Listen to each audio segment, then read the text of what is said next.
तो अनुज, आज पूरी स्क्रीन फार्मा और आईटी से वाइब्रेट करती हुई है। बिल्कुल, फार्मा और आईटी यहाँ पर एक अच्छा मोमेंटम है इस समय। और देखिए मार्केट में क्लियरली इस समय काफ़ी पीएसयूज़ में थोड़ी सी आपको अब सेलिंग दिखाई दे रही है, स्पेशली नंबर्स के बेसिस पर एसजेवीएन जैसे स्टॉक्स में, जहाँ पर एक बड़ी रैली हुई थी। अच्छा, और एल्केम लैब्स ये करीब 5.5% नीचे इस समय। एक बार आरती इंडस्ट्रीज़ लेकर आइए, मेरे ख्याल से ये हमने फ्राइडे को भी लिया था बिग स्टॉक्स में, और अब देखिए ये मेरे ख्याल से स्टॉक अब तैयार है एक फ्रेश तेज़ी के लिए। 3.5% ऊपर और 700 की तरफ बढ़ता हुआ ये स्टॉक का। चलिए अब ट्रेड्स लेना शुरू करते हैं। Good morning to all of you again. Gaba sir बताइए इस समय क्विक सिंगल टेक्नोलॉजी तो टेक महिंद्रा मैंने चुना है। 1326 पर ट्रेड करा है टेक महिंद्रा। स्टॉप होगा 1320 पे, 6 रुपीज का। और द अपसाइड जो टारगेट है 1350 के नजर आते हैं। Yes, Tech Mahindra. Okay, Tech Mahindra. Gaba sir के पिक। सचिन, आपके पिक? काफी सारे फार्मा स्टॉक्स में अच्छी तेजी है। मुझे लग रहा है यहाँ पर डिवीज लैब में जिस तरीके से यू टर्न लिया है, मुझे लग रहा है वापस वो 3600 के आसपास का सपोर्ट रिविजिट करके रेंज के अपर साइड का ब्रेकआउट लेने की तैयारी है। तो लगभग 3880 के पहले मुझे लग रहा है मेजर कोई रेजिस्टेंस नहीं है काउंटर में। तो अगर थोड़े से डिक्लाइन होते हैं तो 3750 तक खरीदारी की जा सकती है डिवीज लैब्स के फ्यूचर्स में। स्टॉप लॉस आपको 3710 पे लगाना है। पहला इंट्राडे टारगेट होगा अराउंड 3820 का एंड पोजिशनल टारगेट होगा अराउंड 3880 का। दिवीज लैब ट्रेड हो गया आपका 3769 और 54 पे था उस वक्त मेरे ख्याल से जब आपने पहली बार टिप्पणी की थी। मानस, आपका ट्रेड क्या होगा? Good morning Virendra ji. तो देखिए लॉरेंस लैब में खरीदारी करने की राय रहेगी। मेरे ख्याल से 365 से हायर टॉप्स हायर बॉटम बन रहे थे। 3 दिनों में स्टॉक करेक्ट हुआ, 200 डे मूविंग एवरेज पे सपोर्ट किया। आज रिकवरी में 50 डे 20 डे मूविंग एवरेज को रिगेन कर लिया है। तो 394 के स्टॉप लॉस से लॉरेंस लैब में खरीदारी करनी है। 410 तक के टारगेट्स पॉसिबल है लॉरेंस लैब में। अगर ऑप्शन में ट्रेड लेना हो तो 400 वाला कॉल ऑप्शन लिया जा सकता है। 10 रुपए के आसपास ट्रेड हो रहा है, वहां पर 8 रुपए के स्टॉप लॉस से 15 रुपए के टारगेट के लिए खरीदारी की जा सकती है। ओके, लॉरेंस लैब यहाँ पे आपका ट्रेड आ गया। और जरा प्लीज़ अंडरलाइन का प्राइस लिखाइएगा स्क्रीन पे। ये तो ऑप्शन का प्राइस है 1345 पे ट्रेड करता हुआ 399.60 पर हो चुका है। राजेश सतपुते जी, आपका ट्रेड? वीरेंद्र जी, देखिए नजर मेरी आईटी पे है, तो अगर आईटी से एक चुनना है then I would like to go long in Infosys. 1690 पे ये ट्रेड हो रहा है, तो बाय करें। स्टॉप लॉस रहेगा 1675 का दिन के लो का। और मेरे हिसाब से इसका जो स्विंग का टारगेट बनता है वो रहेगा 1720 से लेके 1730, 1720 1730 तक का स्विंग मुझे लगता है इन्फोसिस में मिलना चाहिए। ओके चंदन, आपने क्या पिक किया इस समय मार्केट ओपनिंग के बाद?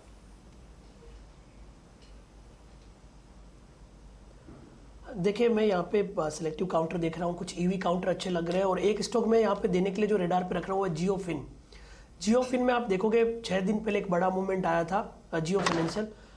उस दिन लगभग 255 से 295 तक का मूवमेंट आया। उसके बाद जो भी क्वार्टरली अपडेट हुए उसके बाद डिप हुआ और वापस एग्जैक्टली मेजर सपोर्ट से टर्न हुआ है। और आज रिकवरी का सेकंड फॉलो अप है, तो मेरे हिसाब से यहाँ पे वापस बाइंग बननी चाहिए। 276 278 के बीच में खरीदारी की सलाह रखेंगे।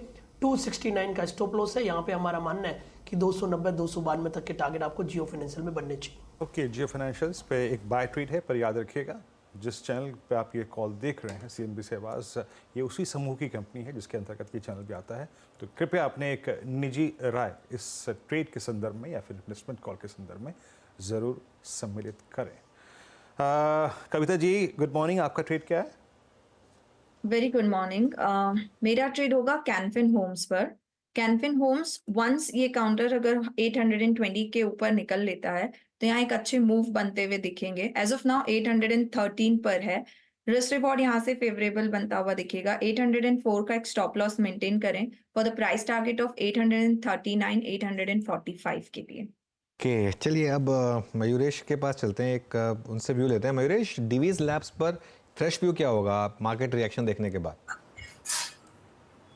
नहीं, मुझे लगता है कमेंट्री ठीक ठाक थी और मार्केट यही अनुमान लगा रहा है अनुज जी की जो फर्स्ट हाफ है नेक्स्ट फाइनेंशियल ईयर का, वहां पे एक स्लो एंड स्टडी रिकवरी देखी जाएगी। तो आई थिंक ये जो स्टॉक्स थे दीवीज, लॉरस, जो इनकी केपेक्स की एक रणनीति थी पिछले कई तिमाहियों से, I think that capex is in the right direction. और ये केपेक्स जब फ्रुक्टिफाई होगा तो नंबर्स में रिफ्लेक्ट होना स्टार्ट होगा। दूसरा, आई थिंक जो एक इनहेरेंट इशू था इन terms of input cost inflation, ये इनके नंबर्स को बहुत बुरी तरह से हिट किया था पिछले कई तिमाहियों से, बट वहाँ पे अच्छी खासी स्टेबिलिटी लग रही है। बोथ दीज काउंटर्स, डीवीज और लॉरस, डीवीज की क्योंकि हम बात कर रहे हैं बैकवर्ड इंटीग्रेशन और जो रॉ मटेरियल सोर्सिंग है वो डिवर्सिफाई करने की देख रहे हैं, जिसके वजह से जो एक डिपेंडेंसी थी एक सोल इंपोर्टर पे, वहाँ पे एक अच्छा खासा आई थिंक एक रिस्क एडजस्ट हो जाता है। और कहीं ना कहीं आई थिंक जो एक्सपेक्टेशन है in terms of pricing and expectation in terms of revenue growth, शायद second half of this financial year से अच्छी खासी ग्रो होनी चाहिए। तो मुझे लगता है I think commentary is relatively better, इसलिए जो रिएक्शन आप देख रहे हैं स्टॉक पे, फर्स्ट हाफ से study base will get created और सेकंड हाफ से जो अर्निंग्स रिकवरी है ये अर्नेस्ट में स्टार्ट हो सकती है दोनों कंपनीज की। ओके, मीनवाइल एक बार आप जरा लेकर आइए PSU बैंक निफ्टी, और यहाँ पर मुझे लग रहा है थोड़ी सी अब करेक्शन की शुरुआत हुई है वीरू, और ये अब देखते हैं डे लो, मतलब मॉर्निंग में एक जो डिप आया था उसको ब्रेच कर रहा है कि नहीं, क्योंकि SBI और कैनरा बैंक दोनों में मुझे थोड़ी सी इस समय एक हल्की सी वीकनेस नज़र आ रही है बहुत टाइम के बाद इन दोनों स्टॉक्स में। ओके, एक व्यू ले लेते हैं यहाँ पर। मानस, अगर एक SBI, क्योंकि पोस्ट नंबर्स हल्का सा रिट्रेस हुआ लेकिन चला बहुत, लास्ट वीक इसी को बिलोंग करता है, इनफैक्ट दोनों ही ट्रेड्स पे मैं बात करना चाहूँगा कि रीजनेबल स्टॉप लॉसेस क्या होंगे ट्रेड्स के लिए, अगर कोई लॉन्ग साइड में लेके बैठा है तो देखिए, स्टेट बैंक ऑफ इंडिया की जहां तक बात है, हालांकि हाई लेवल पे आज थोड़ी सी प्रॉफिट बुकिंग जरूर देखने को मिली है, लेकिन मेरा समझना है कि अभी भी आप लॉन्ग पोजीशन में बने रह सकते हैं, क्योंकि कोई पैटर्न नहीं दिख रहा है, कोई रिवर्सल के साइन नहीं दिख रहे हैं चार्ट्स पे। तो आपके पास लॉन्ग पोजीशन है तो 704 का स्टॉप लॉस लगाइए। 704 के स्टॉप लॉस से स्टेट बैंक ऑफ इंडिया में बने रहा जा सकता है। अगर 725 727 के ऊपर निकलेगा तो आपको कम से कम 755 तक के टारगेट्स आपको स्टेट बैंक ऑफ इंडिया में देखने को मिल सकते हैं। SBI और साथ ही साथ यहाँ पे बात हुई यहाँ पे कैनरा बैंक के बारे में। स्ट्रेंथ दिवीज लैब में भी है और जायरस में डॉक्टर रेड्डीज, पूरा का पूरा फार्मा इस वक्त स्ट्रॉन्ग है। लॉरस लैब भी अगर आप देखें तो गेनर्स की श्रेणी में अब धीरे धीरे ऊपर आता हुआ। और क्या अच्छा लग रहा है, let's bring granules. Chandan, granules पे आपका टेक, ये भी आज 20 डे एक्सपोनेंशियल की रेंज से पुल बैक देता हुआ अच्छा मूव है यहाँ पर। I think in comparison to other stock future जो कि बहुत शार्पली ऊपर गए हैं, थोड़ा सा रिस्क रिवॉर्ड रेशो अच्छा है, शुक्रवार के हाई को पार करता हुआ। कोई व्यू चंदन आपका यहाँ पे? बिल्कुल वीरू, देखिए सेलेक्टिव इनकाउंटर्स में बाइंग इंटरेस्ट देखने को मिल रहा है, और पिछले 2 दिन के डिक्लाइन के बाद की सपोर्ट को नहीं तोड़ा है और वापस फॉलोअप है, वीकली चार्ट इंटेक्ट है, तो बाइंग इंटरेस्ट बनना चाहिए। 420 का इमीडिएट सपोर्ट सफिशिएंट रहेगा एक बार के लिए 440 के टारगेट के लिए। सचिन जी के पास एक ट्रेड है, पहले एक काम करते हैं वो पिक करते हैं, फिर कुछ बातें करेंगे यहाँ पर। और सचिन, ट्रेड क्या है आपका? वीरेंद्र जी, यहाँ पर सीमेंस में जो एक कंसोलिडेशन था पिछले 2 हफ्तों से, मुझे लग रहा है वो कंसोलिडेशन से अभी ब्रेकआउट होना चाहिए। जिस तरीके से डेटा यहाँ पर नजर आ रहा है, लगभग 4300 4330 का जो एक क्लस्टर रेजिस्टेंस है वो इसने थोड़ा सा कॉन्फिडेंटली पार किया है पहले 15 मिनट में ही। जिस तरीके से स्ट्रक्चर है, मुझे लग रहा है 4440 तक ये रैली एक्सटेंड होनी चाहिए। तो खरीदारी करनी है सीमेंस के फ्यूचर्स में, एंड स्टॉप लॉस आपको लगाना है लगभग अराउंड 4295 पर। सन फार्मा को देखिए, ऑल टाइम हाई, बीच में पहले पीरियड निकले काफी चैलेंजिंग रहा, लेकिन इसने भी गजब मूव दिया ना। हाँ, मैं आज सुबह ऑलमोस्ट इसको लेने वाला था स्पॉटलाइट में, फिर मैंने लिया नहीं, क्योंकि आई थिंक लास्ट वीक हमने लिया था इसको स्पॉटलाइट में इसके लिए। लेकिन मोमेंटम बहुत स्ट्रांग है फार्मा में, पूरा का पूरा फार्मा और IT। मेरे ख्याल से ये मार्केट के लिए भी आपको कुछ एक थोड़ा सा वार्निंग दे रहा है कि थोड़ा सा इस समय डिफेंसिव में रहें वीरू, तो वो अच्छा रहेगा। और फार्मा के नंबर्स भी अच्छे आए हैं, फार्मा के नंबर्स अच्छे आए हैं, प्लस कमेंट्री काफी अच्छी रही है। देखिए डीवीज खराब नंबर में चल गया। औरों की आपने कमेंट्री सुनी थी अनुज? औरों की मैं सुन रहा, मैं शो में था, लेकिन जो हमारी रिसर्च टीम है उसने भेजा था कमेंट्री, पॉजिटिव थी। लेकिन दिक्कत क्या है ना औरोबिंदो फार्मा के साथ, क्योंकि बैन में है, इसके लिए उतना मतलब प्राइस मूव उस हिसाब से आपको मिलेगा, मतलब वो कनेक्शन के साथ नहीं मिलेगा जितना बाकी स्टॉक्स में मिलेगा आपको। जी हाँ, पर फार्मा में मूव स्ट्रॉन्ग है और सन फार्मा ऑल टाइम हाई पे 1545। मीनवाइल यूनाइटेड स्पिरिट्स को देखते हैं एक बार। प्रकाश सर, मेरे ख्याल से शुक्रवार को ये ट्रेड पिक किया था आपने, BTSC ट्रेड, अगर मेरी याददाश्त ठीक है तो यूनाइटेड स्पिरिट्स लिया था सर आपने। कोई व्यू आपका यहाँ पर? यूनाइटेड स्पिरिट्स की बात कर रहे हैं मुझसे? जी जी, यूनाइटेड स्पिरिट्स तो स्टॉक मेरे पोर्टफोलियो में है ही, फर्स्ट डिस्क्लोजर ही है, और ये स्टॉक मुझे अच्छा लगता है from slightly medium term to long term के हिसाब से। ट्रेड करा है 1117 पर, डिप्स मिल सकती है लेकिन बायबल है। 1080 का कोई स्टॉप लगा चले, आई थिंक 1100 का स्टॉप लगाए तो भी चलेगा। अप मूव ऑन है, target on the upside 1150 1160 possible है। ये ट्रेडिंग टारगेट्स हैं, लेकिन ये स्टॉक बाय होना चाहिए, शॉर्ट नहीं होना चाहिए। Buy and hold stock, again disclosure मेरे पोर्टफोलियो में। आपके पोर्टफोलियो में है ये स्टॉक और डे हाई की ट्रैजेक्टरी में आके ट्रेड करता हुआ 1118 दिन का सर्वोच्च स्तर है। बैंकिंग में क्या हो रहा है? 45,577 बैंक निफ्टी, कुछ थोड़ी रिकवरी आ रही है। थोड़ी सी रिकवरी है 45,578 पे। मैं आईसीआईसीआई बैंक को देख रहा था, हल्का सा ये बैकफुट पे है। अदरवाइज और कुछ अगर स्टॉक्स देखूँ यहाँ पर जो अच्छा मूव दे रहे हैं, उसमें एक बार लेके आइएगा आप अंबुजा सीमेंट्स। मैं इसके कल के कुछ स्टैट्स भी दिख रहा था, अंबुजा और इनफैक्ट एसीसी दोनों के डेटा बहुत स्ट्रॉन्ग थे। चंदन, ये भी एक इनफैक्ट बड़ा ही अच्छा फ्लैग ब्रेकआउट है। कैसे अप्रोच करेंगे आप इस वक्त अंबुजा को? बिल्कुल, देखिए एसीसी, अंबुजा, ग्रासिम तीनों के सेटअप काफ़ी सुधरे और कहीं ऐसा लग रहा है सीमेंट काउंटर वापस इस बुलिश मोमेंटम के लिए तैयार हो रहे हैं। तो आपने यहाँ पे अंबुजा की बात की, तो सबसे पहले तो मैं यहाँ पे डेटा सेटअप देख रहा हूँ कि सस्टेन पुट राइटिंग हुई है और पिछले लगभग आप 10 दिनों से देखिए तो 547, 550 को इसने बड़ा बेस बनाया है। तो 550 एक पोजिशनल सपोर्ट बना है ऊपर में 640 के टारगेट के लिए। बट इमीडिएट बेसिस पे हम बात करें तो 575 के लेवल से इंट्राडे स्विंग को प्ले किया जा सकता है ऊपर में 600 के टारगेट को प्ले करने के लिए। उसके अलावा एसीसी की बात करें, वहाँ पे भी सेटअप पॉजिटिव है। पोलैंड फ्लैग का ब्रेकआउट हुआ है और इनफैक्ट जो फ्लैग है वो लगभग 10-12 दिनों के कंसोलिडेशन के बाद बना है, तो मोमेंटम भी इमीडिएट आएगा। 2600 के सपोर्ट से यहाँ पे 2750, 2820 तक के टारगेट एसीसी में बनने चाहिए। तो अंबुजा एसीसी दोनों में पॉजिटिव प्राइस एक्शन है, 3 से 5% के रनअप यहाँ पे बनने चाहिए। ओके, मीनवाइल एक दो स्टॉक्स हैं जहाँ पर अब थोड़ा सा रिकवरी आ रही है। एक बार जरा आप डीवीज लैब्स लेकर आइए। क्लियरली आज थोड़ा सा मेरा एक बार मूड था कि खराब नंबर्स पे उसको पॉजिटिव लेने का, फिर मैंने लिया नहीं क्योंकि कमेंट्री मुझे इनकी काफ़ी अच्छी लगी, प्लस स्टॉक ऑलरेडी काफ़ी गिर चुका था इसके लिए। तो ये मार्केट आज इसको क्लियरली रिवॉर्ड कर रहा है कि आपकी कमेंट्री अच्छी थी, भले नंबर्स खराब रहे और अगेन क्योंकि स्टॉक काफ़ी गिर चुका था। इनफैक्ट इसको एक बार कंपेयर करिए आप, फॉर एग्जाम्पल 1 साल का चार्ट देखिए लुपिन का और डीवीज लैब्स का, इन दोनों स्टॉक्स का और कंपेयर करिए तो आप नोटिस करेंगे कि काफ़ी अंडर परफॉर्म किया है डीवीज ने। मेरे ख्याल से स्पेस भी है अब इसकी, हाँ, चेस करने के लिए स्पेस है डीवीज में, मेरे ख्याल से है। क्योंकि आप देखिए ना, आप ये 12 महीने का मूव करीब करीब 36% ठीक है चला है, लेकिन हाई से करेक्ट हुआ है। उस बीच में कुछ और फार्मा स्टॉक्स ज़्यादा चले हैं, तो मेरे ख्याल से स्पेस है। देखिए कभी भी कोई स्टॉक अगर खराब नंबर पे पॉजिटिवली रिएक्ट करे ना, मतलब बॉटम बना दिया उसने वहाँ पे। ये मेरे ख्याल से एक मार्केट का एक ट्रेंड होता है कि खराब नंबर पे अगर स्टॉक चले तो उसके बाद, क्योंकि मार्केट एक लीप ऑफ फेथ ले रहा है और एक ये आपको भरोसा ले रहा है कि स्टॉक चलेगा। देखिए इसके चक्कर में लॉरस भी चल गया क्योंकि वो भी एपीआई कंपनी है। लेकिन डीवीज में मुझे लग रहा है कि आज का प्राइस एक्शन काफ़ी पॉजिटिव है मेरे ख्याल से। प्राइस एक्शन पॉजिटिव है और मैं इसलिए पूछ रहा था, याद रखिएगा जब पोस्ट कोविड फार्मा की रैली कोलैप्स हुई थी उसके बाद फर्स्ट स्टॉक था डीवीज लैब। और अगर मैं कंपैरिजन कर रहा था और उनसे पूछ रहा था कि प्रश्न की इसमें क्या स्पेस है, तो मेरे निगाहों में वो प्राइस था 5403, इसका अक्टूबर 2021 का हाई था। फर्स्ट ब्रेकडाउन इसी स्टॉक में आया था अर्निंग्स के बाद। खैर अच्छा करता हुआ डी हाई की ट्रैजेक्टरी मार्केट ट्रेड कर रहा है। इस बीच पीएसयूज में और बैंक्स में वो बैंक जिसका पिछले कुछ दिनों में काफ़ी चर्चा रही, एसबीआई, थोड़ा सा बैकफुट पे आता हुआ। नाउ इट्स 716, अभी बात की थी हमने, थोड़ा सा यहाँ पे स्टॉप लॉसेस पे ध्यान दीजिएगा। Yes, it's now hitting day low 716.35 पे आके ट्रेड करता हुआ और यही कारण है कि 45,567 पे बैंक निफ्टी करीब 66 रैंक नीचे। लेकिन निफ्टी आईटी की जो शार्पनेस है, जो तेज़ी है, वो और तीव्र होती हुई अब करीब करीब 400 अंकों पर। कविता जी, आईटी में आपका और कोई प्रिफर्ड स्टॉक इस वक्त जिसको आप चेस करना चाहें? आईटी में अच्छे मूव है और मुझे लग रहा है यहाँ पर विप्रो में फर्दर मूव एक्सटेंड होते हुए दिख सकते हैं। 502 के लेवल पर है, ये एक ब्रेकआउट देते हुए है काउंटर। यहाँ से अगर ये एक ब्रेकआउट देता है अराउंड 502 के ऊपर तो फर्दर एक्सटेंड होते हुए दिखेगा for the price target of 507, 508 की तरफ। तो अगर पोजीशनिंग किसी की है तो स्टॉप लॉस मेंटेन करें 492 का for the price target of 505, 507।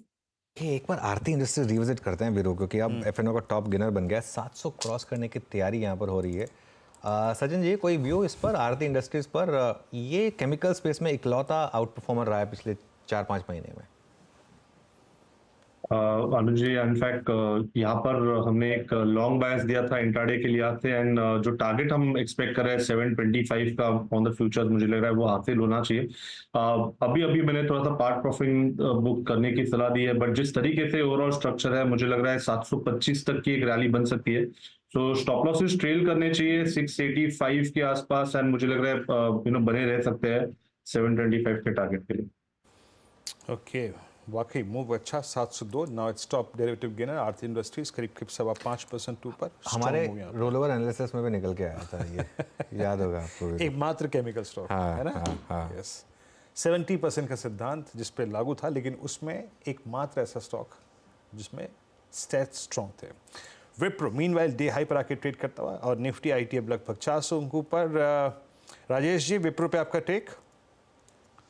Wipro पे बायस पॉजिटिव और इनफैक्ट डिस्क्लोजर है कि हमारे क्लाइंट की इसमें पोजीशन हो सकती है 500 के ऊपर। ये शॉर्ट कवरिंग और देगा। जैसे मैंने पहले भी कहा था, ये 520 ये इसका टारगेट है कि जो कि हमें लगता है कि एक बार के लिए हिट होगा। तो Wipro is a buy above 500, keep your stop loss at 497। आज फार्मा डे है, लेकिन वीरू फार्मा, इनफैक्ट मैं एक बात लूं, दो इंडेक्स हैं, एक तो निफ्टी फार्मा है और एक हेल्थ केयर इंडेक्स भी है। दोनों देख लेते हैं, क्योंकि हेल्थ केयर इंडेक्स में आपके हॉस्पिटल और डायग्नोस्टिक्स भी आ जाते हैं। तो देखिए हेल्थ केयर इंडेक्स करीब करीब 1% ऊपर, और आप एक बार जरा फार्मा लेकर आइए, ये ऊपर। आज सुबह हमने बात की थी कि कन्विक्शन है यहाँ पे। देखिए 3 में से 4 जो हमारे बिग स्टॉक स्पॉटलाइट है फार्मा में ही थे। फार्मा में अच्छा मूव देता है। और अब मैं जब देखता हूँ तो Nifty pharma, Nifty health care index एक डे है, उसमें जैसे कि अनुज ने कहा, याद रखिएगा डॉक्टर लाल पैथ लैब और आई थिंक हॉस्पिटल्स का इंक्लूजन होता है वहाँ पे, तो अच्छा मूव देता हुआ। निफ्टी अभी करीब 21,817 की ट्रेजेक्टरी में आके ट्रेड करने की कोशिश करता हुआ, जबकि आप ये देखिए कि SBI डे लो पर है, रिलायंस डे लो की ट्रेजेक्टरी पे आ रहा है, but it's only Nifty IT जो कि थर्स्ट जनरेट कर रहा है, और एक फार्मा। टाटा पावर की रिकवरी काफ़ी बेहतरीन रही। एक बार टाटा पावर लेके आइए चंदन, टाटा पावर को थोड़ा सा रीड करने की कोशिश करेंगे। आई थिंक इसमें हल्का सा डिप मिला, बाजार ने उसे ग्रैब किया। It's exactly between I think 10 and 20 डेमा। आपका व्यू क्या है, प्राइस व्यू क्या है इस पे चंदन? देखिए स्ट्रक्चर थोड़ा सा डेली चार्ट में अटका है, बट ट्रेंड चेंज नहीं हुआ है, और इनफैक्ट ट्रेंड चेंज नहीं हुआ है तो ये नीचे में थोड़ा सा ओडी पाएगा तो बाइंग एंट्री समझ हो जाएगा। मेजर सपोर्ट है वो 368 370 के आसपास है, इसने लो आज 374 का बना है।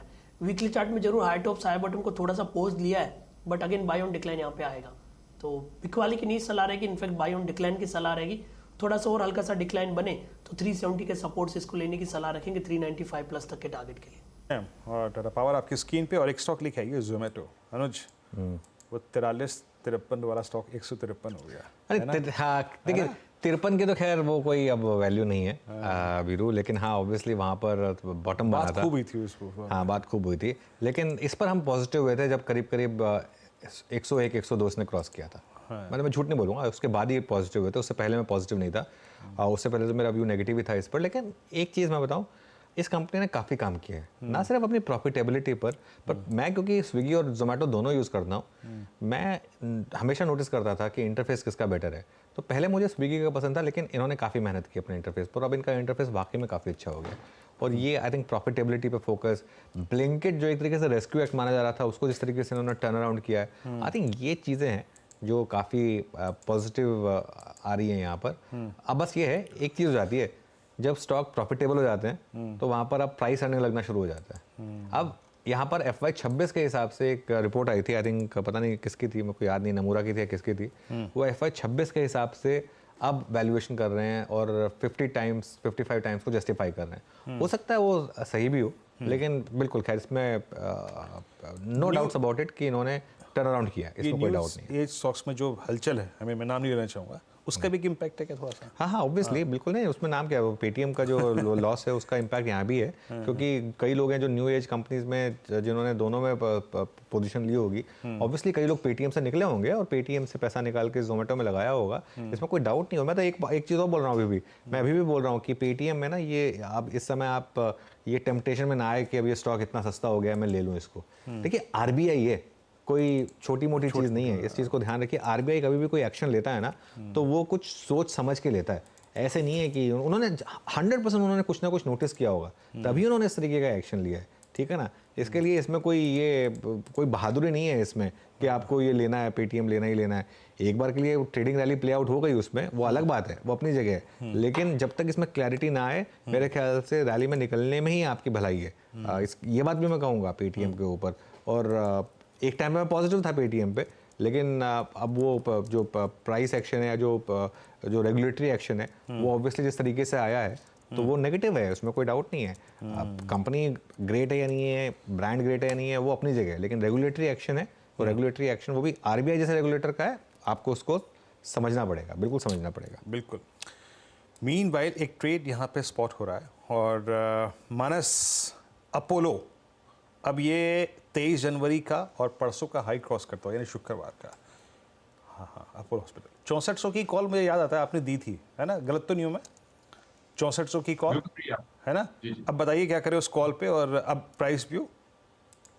तो देखिए एक फ्रेश ब्रेकआउट देखने को मिला है। मेरे जो टारगेट थे वो 6600 के थे अपोलो हॉस्पिटल्स पे फ्राइडे के सेशन में, लेकिन क्योंकि एक फ्रेश ब्रेकआउट है और आपने उस दिन ट्रेड नहीं लिया, तो मेरा तो समझना है कि करंट लेवल्स पे भी यहाँ पर एक लॉन्ग साइड पे ट्रेड लेना चाहिए। 6400 का स्टॉप लॉस लगाइए। अब जो नेट टारगेट होंगे वो 6700 के आसपास के रहेंगे। और अगर ऑप्शन में आपको ट्रेड लेना हो तो at the money call option पे ही ध्यान देंगे, तो 6500 का कॉल ऑप्शन भी लिया जा सकता है। 177 के प्राइस चल रहे हैं। 129 रुपए 129 रुपीज के स्टॉप लॉस से आप अपोलो हॉस्पिटल्स के 6500 के कॉल ऑप्शन में एक ट्रेड ले सकते हैं। टारगेट 250 रुपए के रहेंगे। फंसा सा बाजार है अब बैकफुट पे आता हुआ, और अब एक बार फिर से शायद ये 20 डे की ट्रेजेक्टरी के लिए अपने आप को प्रिपेयर करता हुआ। अनुज, फार्मा में जो थोड़े बहुत पैसे मिल गए ठीक है, अदरवाइज ये बाजार पैसा खाने वाला बाजार है। बिल्कुल बाजार पैसा खाने वाला बाजार है। और जिस तरीके से SBI गिर रहा है थोड़ा सा मार्केट में, मुझे लग रहा है कि एक आपको हिंट दे रहा है थोड़ा वीकनेस का। और क्योंकि सबसे स्ट्रॉन्ग स्टॉक था पिछले 2 हफ्ते का, वहाँ थोड़ी करेक्शन की शुरुआत हुई है। नवीन फ्लोरिन देख लेते हैं एक बार। देखिए अगेन मैं बोल रहा हूँ, एक बहुत ही पिटा हुआ स्टॉक, नंबर्स ख़राब थे, उसके बाद थोड़ी सी यहाँ पर एक हलचल हो रही है, करीब करीब 3% ये स्टॉक ऊपर है। हिमांग जानी जुड़े हमारे साथ, एक बार उनसे एक व्यू ले लेते हैं, उसके बाद चार का चौका की शुरुआत करेंगे।